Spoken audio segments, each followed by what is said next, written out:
en la parte de prueba, ¿no? Cuando las partes desisten de lo que ofrecieron. Es el ejemplo más claro, quizás no es el ejemplo que tenga que ver básicamente con este principio, pero sí, a ver, uno puede desistir de la acción, es un modo normal de terminar el proceso. No quiero seguir adelante con el proceso. ¿Quién puede decir eso? Solamente quien lo inicia. En el proceso civil está perfectamente autorizado a eso. Vuelvo a la pregunta que me hacía una compañera de ustedes al principio. ¿Tiene consecuencias? Bueno, ese desistimiento de la acción va a depender la consecuencia más gravosa o menos gravosa de acuerdo a si el otro ya se enteró o no de la demanda. ¿Sí? Esto que me dice Vanessa, bueno, se ve más claramente en la parte de la prueba. La prueba es con lo que yo le respaldo al juez lo que digo. ¿Sí? Vuelvo al ejemplo que les estaba dando antes de que se cortara la primera clase. ¿Qué pasa con los testigos? Yo ofrecí 5 testigos, por ejemplo, en una causa. Y me doy cuenta que no voy a necesitar los 5. Hasta un momento procesal, que no me quiero adelantar porque tiene que ver con otro principio, hasta un momento procesal, yo voy a poder decir, no quiero a los 5, quiero 3. ¿Sí? No quiero a los 5, quiero 4. No quiero a ninguno. ¿Sí? Porque hasta un momento procesal los testigos van a ser míos. ¿Sí? A ver, la disponibilidad del derecho material tiene un límite procesal. Yo no voy a poder disponer en cualquier instancia. Para cada posibilidad de disposición del derecho material voy a tener un límite. ¿Sí? Si yo tengo, a ver, un ejemplo claro, chicos, y que tiene que ver con la lógica. Si yo tengo una demanda, la demanda tiene una sentencia y no me fue bien, no le puedo decir al juez, ay, ahora no quiero.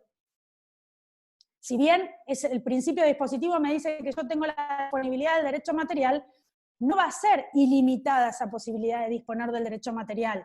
Volvemos al tema de la prueba del testigo. El testigo declaró, no me fue beneficioso. Ah, como el testigo era mío, no lo quiero. No, porque para este principio dispositivo vamos a encontrarle un límite que tiene que ver con otro principio que vamos a ver más adelante. ¿Sí? Que tiene con 2 principios importantes en el límite de esta disponibilidad material del derecho que vamos a estudiar, que van a ser el principio de preclusión procesal y el principio de adquisición procesal. ¿Sí? O sea, esta posibilidad de disponer de las partes, no es que las partes hacen lo que quieren con el proceso. ¿Estamos? A ver, Miriam hace otra pregunta. ¿Puede ser también por una cuota provisoria baja en alimentos que no me permita la espera de la sentencia por una cuestión económica bajar la cuota de alimentos? A ver, hay una cuestión real, ¿sí? El derecho de familia como el derecho laboral son de orden público, pero nos enfrentamos con otra realidad, que es la conciliación. Y es algo que yo cuestiono mucho, en órbita de familia no se da tanto, pero sí en la órbita del derecho laboral. Nosotros nos encontramos con una demanda iniciada donde el trabajador considera que su derecho asciende a 1 millón de pesos y después termina haciendo un arreglo conciliatorio por 50.000. ¿Sí? En la órbita laboral, como yo no tengo tanta probanza antes de la sentencia, en general se le permite disponer de esa cuestión económica. ¿Sí? Ahora bien, si yo tengo una cuota provisoria, es decir, el juez, antes de la sentencia en materias de familia, en materia de alimentos, ante la urgencia y la necesidad del alimentado, fija un monto provisorio. Ese monto puede ser menor o mayor de acuerdo a lo que se logre probar en la causa. Ese monto es disponible, ¿sí? Porque no es un monto definitivo. Lo que va a ser definitivo, por eso mismo se lo llama provisorio. No está firme ni para el actor ni para el demandado, ni para el alimentante ni para el alimentado. Es una estimación, ¿sí? No es que yo estoy bajando la cuota de alimentos.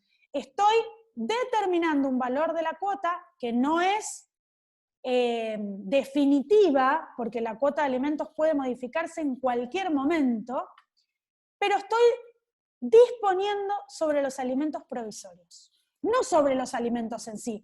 Lo que yo no voy a poder hacer una vez que tenga alimentos provisorios es decir, ya no los quiero. ¿Sí? O cuando tenga una cuota de alimentos definitiva, la persona que beneficia esa cuota de alimentos decir, quiero menos. ¿Tá? Porque además, en general, salvo que estemos hablando de una cuota alimentaria entre cónyuges, que hoy es la menor cantidad de causas que podemos llegar a tener, estamos hablando de un menor donde aplicamos lo que aprendimos, también tiene la representación promiscua del Ministerio Público que tiene que velar por los derechos de ese menor, además de la representación de sus padres, ¿sí? Para tener la asistencia de la asesoría de menores, controlando de que lo que se disponga, a ver, el término disponibilidad, no disponer de resolver, ¿sí? De lo que se disponga del derecho material no vulnere el orden público, ¿sí? Bueno, seguimos porque no hay más preguntas. Pregúntenme por el chat, que paramos, que me parece que es la manera de hacer más dinámica la clase. Si no, ustedes se quedan en su casa, leen el apunte y se termina, ¿sí? Las clases de Zoom tienen que ver con esto. Yo quiero que me interrumpan con preguntas, porque es la idea de que ustedes puedan entender. Si no, yo repito como un loro, ustedes copian, y es lo mismo que leer el apunte que les subimos. A ver, otra pregunta. ¿Ministerio Público Popular es lo mismo que asesoría de menores? El Ministerio Público es el órgano general y la asesoría de menores es uno de los organismos que dependen del Ministerio Público. ¿Sí? Me pueden preguntar lo que quieran, no se preocupen.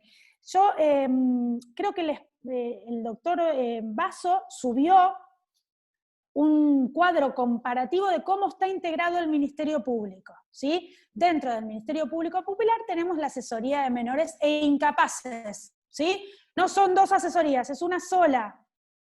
A ver, el órgano es uno solo, tenemos diferente cantidad de asesorías integrantes en el Departamento Judicial de Mar del Plata, pero el asesor es de menores e incapaces, la representación pupilar del Ministerio del Ministerio Público a través de la asesoría de menores e incapaces. ¿Sí? ¿Seguimos? Bien. Cualquier cosa, yo voy leyendo acá en el chat las preguntas. Bien. Entonces, está clara la disponibilidad del derecho material. Tiene límites, ¿sí? Límites en cuanto al ejercicio y en cuanto al tiempo. Lo puedo ejercer en un tiempo procesal determinado y además lo puedo ejercer dentro de los límites que me marca de qué puedo disponer y de qué no. Pero, por eso mismo les decimos, en la órbita civil y comercial el derecho material es donde más claramente se ve la posibilidad de disponerlo, porque no está en su gran mayoría involucrado el orden público. Tenemos el límite en el derecho de familia y tenemos el límite en el derecho laboral, ¿sí?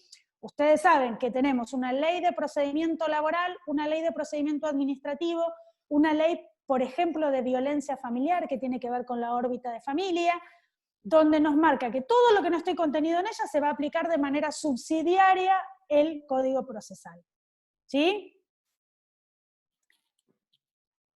Mariano ahí contesta, la asesoría de menores e incapaces está bajo la órbita del Ministerio Público Popular. Por supuesto, ¿sí? Es lo que decíamos hace un ratito. El ministerio es lo que organiza todas estas dependencias. Una de sus dependencias es la asesoría de menores e incapaces, ¿sí?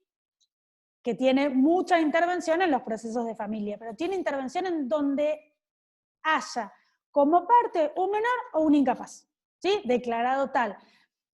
Tratamos de no utilizar el término incapaz de acuerdo al nuevo Código Civil, porque la incapacidad ya no es una cuestión inmodificable, ¿sí? Sino que ahora el juez tiene la obligación de lograr en los que corresponda, en los que se pueda, que ese incapaz recupere la capacidad perdida, ¿sí? Pero también son todas cuestiones que vamos a ver más adelante, quizás tengamos que adelantar algunos términos, pero no andemos en esas cuestiones porque nos vamos a confundir. Seguimos con el principio dispositivo, ¿sí?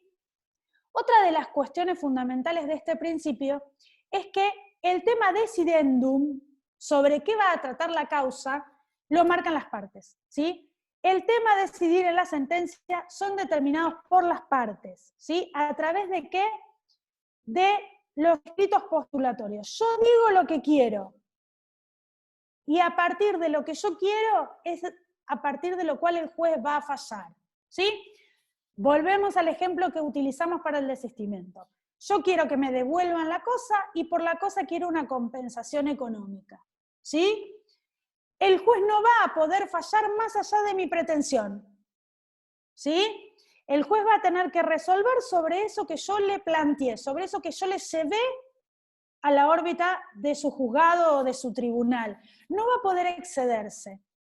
Ejemplo simple, práctico para que ustedes lo entiendan. Yo pedí que me devuelvan la cosa.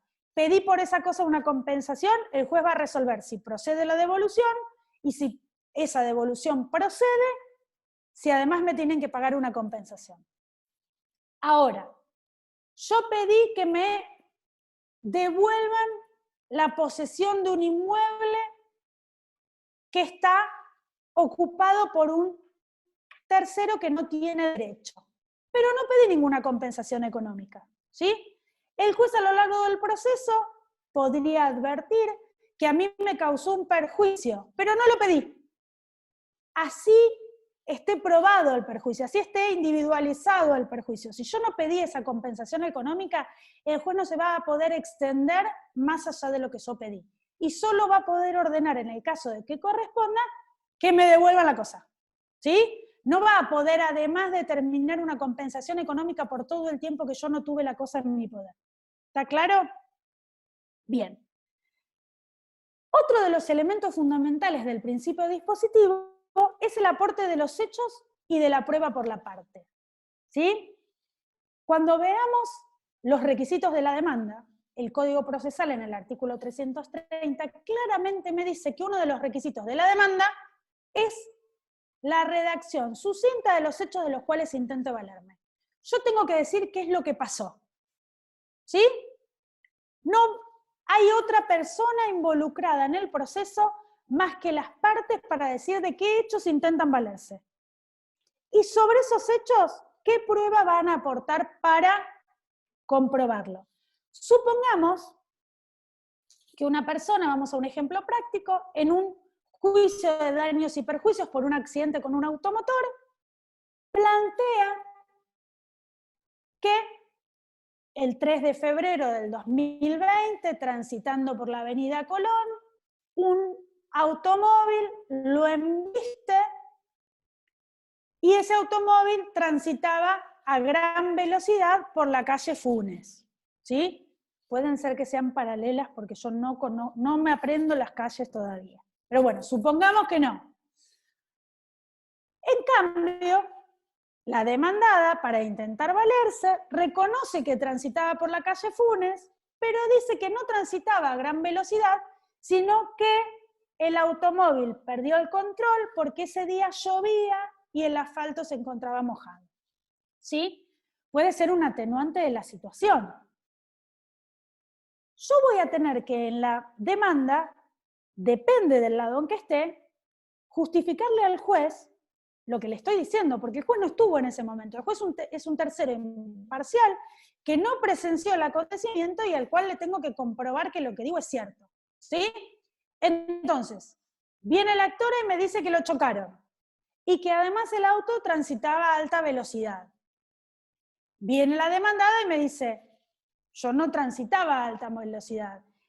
Embestí el automóvil porque el asfalto estaba mojado, era un día con una intensa lluvia. No estamos analizando de si va a ganar o no el juicio, ¿sí? Estamos haciendo un ejemplo práctico de lo que voy a necesitar. Esas dos partes van a tener que probar a su vez qué ocurrió.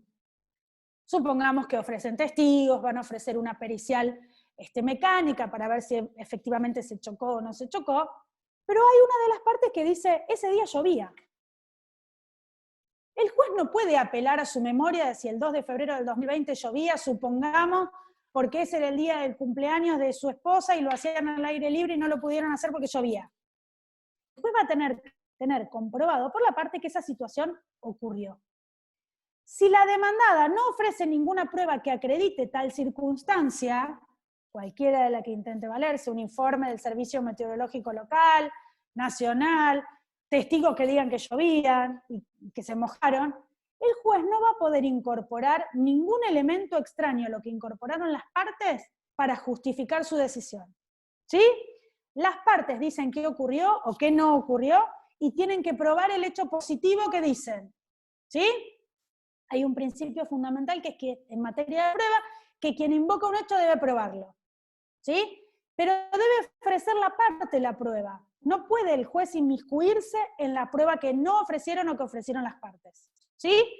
Lo que el juez va a determinar si esa prueba es admisible o no, de acuerdo a las características particulares del hecho que intenten valerse. Pero lo que no ofreció la parte, por más que el juez diga, pero se olvidaron de ofrecer esta prueba y es la que me va a justificar si el hecho ocurrió o no va a poder ser aportada por el juez.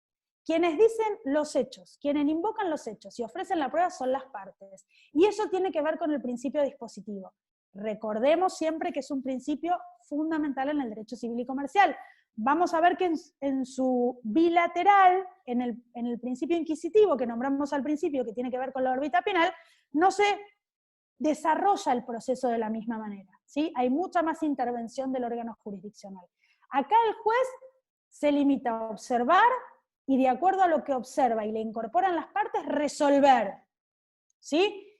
Recordemos, segundo ítem de característica del principio, la iniciativa es de la parte, ¿sí? Quien inicia el proceso es la parte, y quien aporta todos los elementos relacionados con el proceso es básicamente la parte, ¿está? Eso tiene que ver con los hechos y con la prueba, ¿sí? Entonces, estas son las características principales del principio dispositivo. A lo largo del proceso vamos a ver cómo las partes tienen una intervención fundamental en el procedimiento, ¿está? A ver, tenemos otra pregunta. ¿Cómo se relaciona eso con el activismo judicial?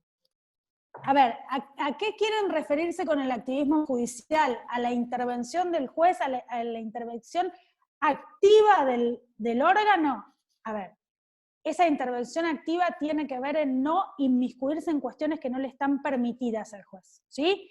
El juez no tiene en su mano, en la órbita civil y comercial, el impulso procesal, ¿sí? En todo caso, el juez lo que tiene son sanciones o llamados de atención cuando no se está impulsando el proceso.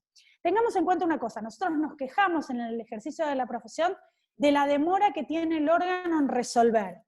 Y sin embargo, que fue una de las preguntas que consultaban en el chat del campus, me dicen, ¿qué tiene que ver esto con una sanción que se puede aplicar al juez por no resolver en término? El juez tiene, de acuerdo a las distintas resoluciones judiciales, que también vamos a ver en la segunda instancia de la materia, un plazo para resolver, ¿sí? El juez tiene plazos, pero los plazos están condicionados a lo que yo pida. Si yo no llegué a la instancia de la sentencia, el juez no va a poder dictar sentencia, ¿sí? El plazo para dictar sentencia corre desde el llamado a autos para sentencia, desde que la causa se encuentra para dictar sentencia. A ver, vamos a hacer un resumen rápido de los plazos para que ustedes lo entiendan con relación a la pregunta de Rocío, ¿sí? Yo inicio la demanda. Supongamos que estamos en presencia de un proceso laboral, ¿sí? Que tiene una ley de procedimiento, la 11653. ¿Por qué les doy este ejemplo? Porque no va a ser el que ustedes vayan a buscar seguramente en el Código de Procedimiento y yo quiero que incorporen términos de otros fueros. En el proceso laboral, la demanda tiene un plazo para que el otro la conteste de 10 días. ¿Sí? Transcurridos esos 10 días, no es que el juez va a decir, señor, fíjese que el demandado no vino. La actora va a ver qué pide, no quiero adelantarme en cuestiones, ¿sí? La actora va a ver qué pide, y el juez no tiene ningún plazo corriéndole. No hay ningún acto procesal pendiente por parte del órgano jurisdiccional hasta tanto a quien se le requiera, que llamamos demandado, se presente a hacer valer sus derechos. Y si no se presenta a hacer valer sus derechos, va a ser la parte quien solicite una sanción procesal, ¿sí?, que se denomina rebeldía para esa falta de presentación en término. ¿Sí? Otro plazo que tenemos dando vuelta es el plazo de prueba. Hay un plazo que va a determinar el juez que tiene que ver con el tiempo que tienen las partes para probar. Pero todos esos son plazos relacionados a la parte. La parte tiene un plazo para cumplir con el acto procesal. ¿Sí? Sí, los plazos dependen del tipo de proceso. El plazo para contestar la demanda depende del tipo de proceso, el plazo para apelar depende del tipo de proceso, la vía recursiva depende del tipo de proceso, el plazo de prueba va a depender del tipo de proceso, pero no estamos viendo plazos todavía. Yo simplemente quiero darles un ejemplo que entiendan la pregunta del juez. Ahora, Hay plazos que tienen que ver con las partes y hay plazos que tienen que ver con el órgano jurisdiccional. Para que el plazo tenga que ver con el órgano jurisdiccional, tiene que estar con todo, ¿sí? Para resolver, el juez tiene un plazo, pero para resolver algo que le pidió la parte. No hay ningún plazo independiente por parte del juez. ¿Me escuchan? Porque me parece como conexión inestable. Si alguien me puede decir. Sí, profe. Gracias, María. Bueno, se trabó un poco. Estamos con problemas de conectividad. Bien, entonces, la actividad del órgano jurisdiccional está circunscripta a aquellas cuestiones que están relacionadas con él. ¿Sí? A ver, si lo que me preguntan es si dentro de las facultades de juez tiene facultades instructorias, es decir, tiene facultades de realizar actos procesales tendientes a avanzar en el proceso, no puede hacerlo sin que sea petición de parte. El juez va a poder realizar actos procesales que tengan que ver con aclarar circunstancias del proceso, ¿sí? Por ejemplo, el juez no va a poder ofrecer un perito contable, el juez no va a poder ofrecer puntos de pericia, pero sí el juez, cuando el perito contador le presente su inficial, va a poder solicitarle considera que hay un punto que no le resulta claro. A él, no a la prueba que ofreció la parte. ¿Sí? ¿Se entiende? ¿Está contestado esto del tema del activismo? Básicamente, sí, perfecto. Básicamente, instar el proceso tienen que entender que es una facultad de la parte. ¿Sí? Llevar adelante el proceso es una facultad de la parte. El juez va a sancionar si la parte no cumple. ¿Sí? A ver, cuando la parte no insta el proceso, que básicamente la instancia procesal está en manos de la actora, la demandada va a cumplir con sus plazos procesales, pero generalmente, salvo que le interese terminar con el proceso, no va a hacer que avance. Que avance el proceso va a estar básicamente en manos de la actora. Cuando la actora no avanza en el proceso está chato, no hay ningún acto procesal que haga que el juez intervenga, la primera intervención que puede tener el juez relacionado con eso es mandar a archivar el proceso. ¿Para qué? Para sacarlo de el espacio físico que le incomoda en un juicio que no avanza.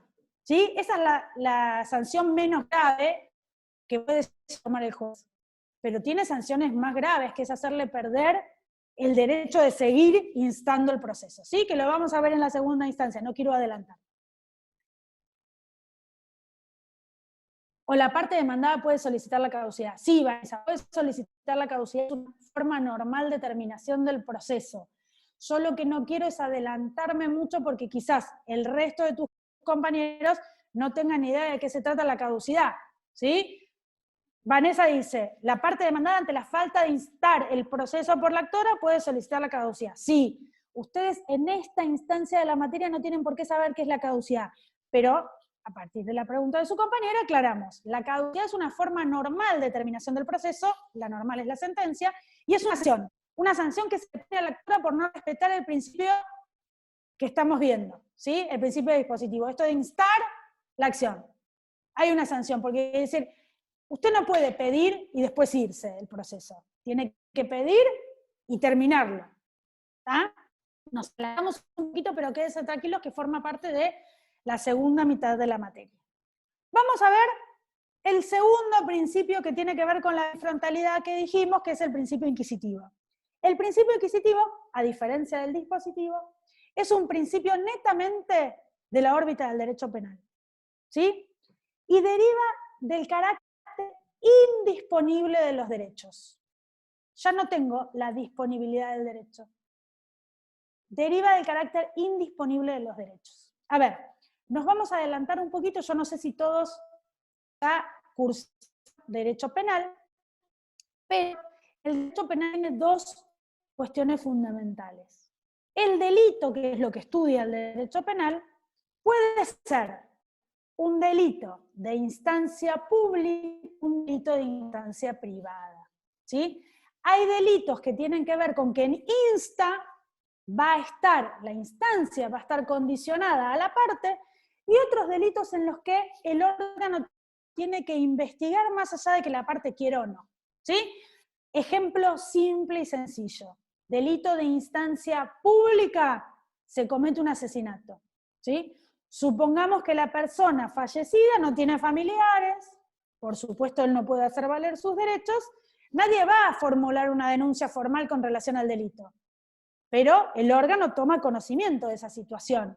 Supongamos que encontramos una persona en la calle, herida con un arma blanca, con un cuchillo, muerta. No podemos identificarlo a simple vista o nadie viene a reclamar a esa persona ni a denunciar que se cometió un delito, en este caso, en principio podríamos caratularlo como homicidio. Eso es un delito de instancia pública. Ahora, tenemos delitos de instancia privada. Los delitos de instancia privada son generalmente los que tienen que ver con la órbita más relacionada con la privacidad. El delito de instancia privada por excelencia es la violación, siempre hablando de un mayor de edad, ¿sí? Supongamos que el juez se entera que alguien sufrió una violación. Si esa persona no realiza la denuncia, el juez no se encuentra capacitado de investigar, ¿sí? Sería el límite al principio inquisitivo en el derecho penal. Por excelencia, el derecho penal y la mayoría de los delitos son de instancia pública, es decir, que tiene el juez la obligación de investigar con relación a los delitos. Y va a tener muchas más facultades relacionadas con la investigación, la prueba, el aporte de hechos, ¿sí? Porque este principio es la cara opuesta del dispositivo, ¿sí? Los intereses discutidos no son ya por la parte, sino por la comunidad. Ya no estamos hablando de la órbita de un contrato laboral o de un contrato de locación que no se incumplió. A ver, si hay un contrato de trabajo, los involucrados son el empleado y el empleador. Al vecino del local, al que iba a comprar, no le interesa cómo se resuelve la cuestión. Ahora, si hay una persona muerta en la calle, puede ser un peligro inminente para todos, ¿sí? Tenemos una pregunta de Lorenzo.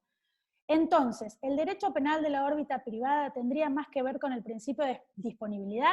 Tiene más que ver con esto de que los principios ceden. Los principios son del derecho procesal. Algunos por excelencia se aplican en el derecho civil, comercial, laboral, contencioso administrativo, y otros por excelencia se aplican en el derecho penal, ¿sí? El primer principio que nosotros vimos, que es el dispositivo, no hay un principio de disponibilidad. La disponibilidad tiene que ver con una de las características del principio de dispositivo. No le cambien los nombres a los principios. El principio dispositivo tiene que ver con la disponibilidad de la pretensión, ¿sí? Ahora, supongamos, hay un asesinato, para que ustedes lo entiendan claramente. Rige el principio inquisitivo. El juez va a investigar de oficio.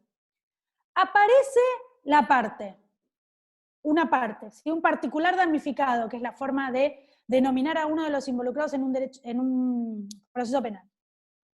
Aparece, por ejemplo, el cónyuge del fallecido, de la víctima, ¿sí? Y dice, no, yo no quiero que investigue. No tiene posibilidad de disponibilidad de la pretensión. ¿Por qué? Porque en la órbita del derecho penal, en los delitos de instancia pública, rige el principio inquisitivo. No hay disponibilidad de la pretensión. ¿Denunció el delito? Supongamos que no lo encontraron en la calle. Supongamos que el hecho ocurrió en el domicilio, llama a la persona a la policía, denuncia el delito, ¿sí? El juez va a investigar de oficio, independientemente de que esa persona se presente o no como particular damnificado, que tiene otra identidad en el derecho penal, ¿sí? Ahora, delito de instancia privada, violación, se denuncia, la víctima la denuncia, ¿sí? En el derecho penal existe lo que se llama el perdón por parte del ofendido, ¿sí? Que era muy común cuando existían las calumnias e injurias que ahora se unificaron. En el caso de la violación, la víctima puede perdonar al victimario y ahí estaríamos hablando de una disponibilidad del derecho material. ¿Lo denunció? Sí. ¿Intervino el derecho penal? Sí, porque es un delito, ¿sí? Si bien tiene que ver con la órbita privada, con la órbita personal, tiene cierto límite de disponibilidad, ¿sí? No es que se estaría aplicando el principio dispositivo, se estaría aplicando la disponibilidad del principio dispositivo en la órbita del derecho penal en un delito privado. Por eso, ¿se acuerdan cuando vimos las características? Que dijimos que no son absolutos, no es que el principio al derecho penal se le aplica de manera absoluta, y acá lo vemos claramente, el principio inquisitivo, y al derecho civil y comercial se le aplica el principio dispositivo. ¿Por qué? Porque si bien en la órbita del derecho procesal, civil y comercial nosotros podemos disponer de la pretensión, no vamos a poder disponer de la pretensión irrestrictamente. Vamos a tener que cumplir con ciertos parámetros, y más allá de los parámetros que cumplamos con la pretensión, no voy a poder en cualquier momento disponer. ¿Se acuerdan el ejemplo que vimos del testigo? Tengo 5 testigos, quiero que vayan 3 en vez de los 5, sí, pero hasta determinado momento procesal. Una vez que los testigos ya declararon, por más de que los haya ofrecido yo, ya forman parte del expediente, ya no son más míos, entonces no voy a poder disponer, ¿sí? El carácter absoluto no se da en los principios procesales. Nosotros cuando estudiamos los principios tenemos que tener en cuenta las características de los principios en general, uno de los principios en particular. ¿Sí? Básicamente, la indisponibilidad de la pretensión es una característica que se da en la órbita del principio inquisitivo. ¿Sí? Yo no puedo disponer del derecho material en la órbita penal, pero no puedo disponer del derecho material en la órbita penal, sobre todo en los delitos de instancia pública. ¿Sí? Ese principio inquisitivo va a ceder con cierto cumplimiento de requisitos en la órbita de los delitos de instancia privada. No es derecho privado, ¿sí? Es un delito de instancia privada, donde hay otras cuestiones involucradas y lo que lo marca el Código Penal. ¿Está? Entonces, en esta clase vamos a ver estos 2 principios porque ya nos quedan 6 minutos nada más, y los vamos a seguir estudiando, que son más sencillos y hay muchos principios importantes para ver antes del examen, ¿sí? Pero principalmente estudiamos las características de los principios en general y cada uno de los principios en particular. Y sobre todo tengan en cuenta que son inquisitivos en cuanto al juez. El juez no se puede apartar de los principios. Opuesto con las fuentes, que podía utilizar la que, si bien las obligatorias no podían apartarse, las no obligatorias podía ceder si le servía o no su aplicación. ¿Hasta acá, chicos, tienen alguna pregunta? ¿Quiere alguien habilitar el audio? Profe, una pregunta. ¿Cuál es la diferencia entre el fuero de atracción? Ah, pero esto no tiene que ver conmigo.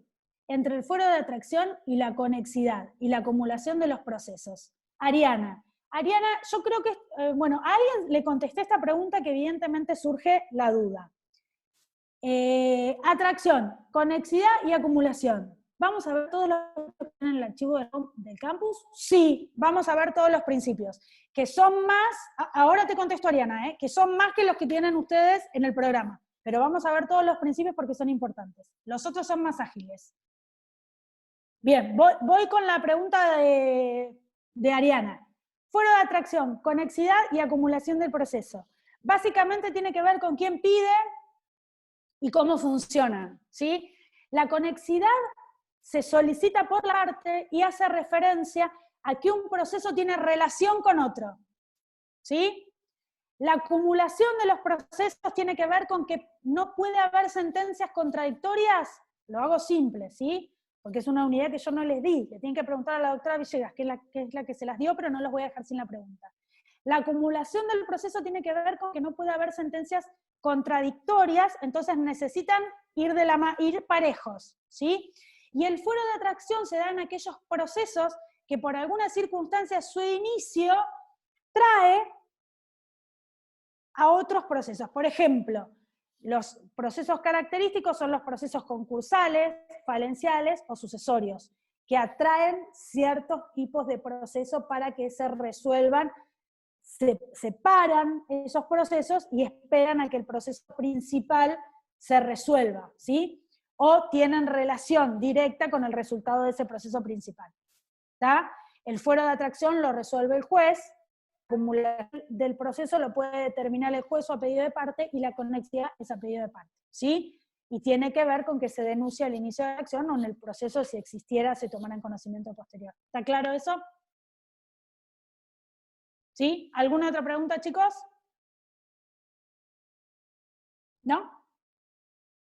Bueno, nos vemos el lunes próximo. Acuérdense que tienen la clase del doctor Basso, la plenaria, el día jueves, y seguramente, perdón, les estaré informando los datos de la clase del doctor Verdi entre hoy y mañana.